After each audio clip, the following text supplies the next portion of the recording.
Hurmatli foydalanuvchilar, ushbu video qo'llanmada adliyaga murojaat bo'limini ishlash tartibini ko'rib chiqamiz. Endilikda fuqarolar raqamli mahalla platformasi orqali adliyaga tegishli bo'lgan murojaatlarini mahalla raisi bilan birgalikda yuborish imkoniyatiga ega bo'lishadi. Mahalla raisi adliyaga murojaat bo'limiga kiradi. O'ng tomonda murojaat yaratish tugmasi bosiladi.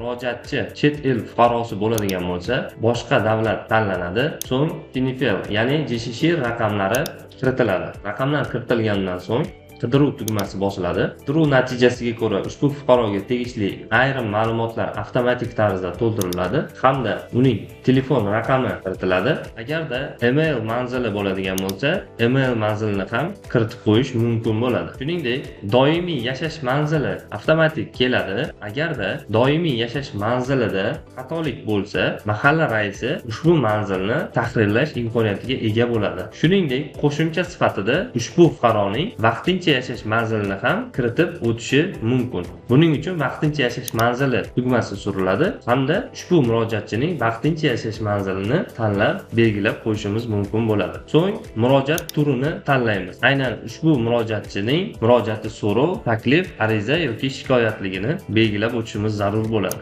So'ngra huquqiy muammolar tasnifi ichidan bizga kerakli bo'lgan tasnifni belgilaymiz. Misol uchun soliq masalalari tasniflar ichidan belgilaganimizdan so'ng tasnif masalalari bo'yicha aynan soliqqa tegishli bo'lgan yo'nalishlar kelib chiqadi. Agarda muammolar tasnifi ichidan FHDO masalalarini belgilasak, tasnif masalalari yo'nalishi ichida esa FHDOga tegishli bo'lgan masalalar chiqib keladi. Shundan so'ng ushbu muammoning qisqacha mazmunini kiritamiz hamda ushbu fuqaro hujjat shaklida murojaatni yo'llayotgan bo'lsa, ushbu hujjatni asosiy fayl bo'limi orqali biriktirib qo'yishimiz mumkin bo'ladi. Shuningdek, qo'shimcha fayl sifatida ham yana fayllarni yuklashimiz mumkin. Fayllarni yuklab bo'lganimizdan so'ng saqlash tugmasini bosamiz.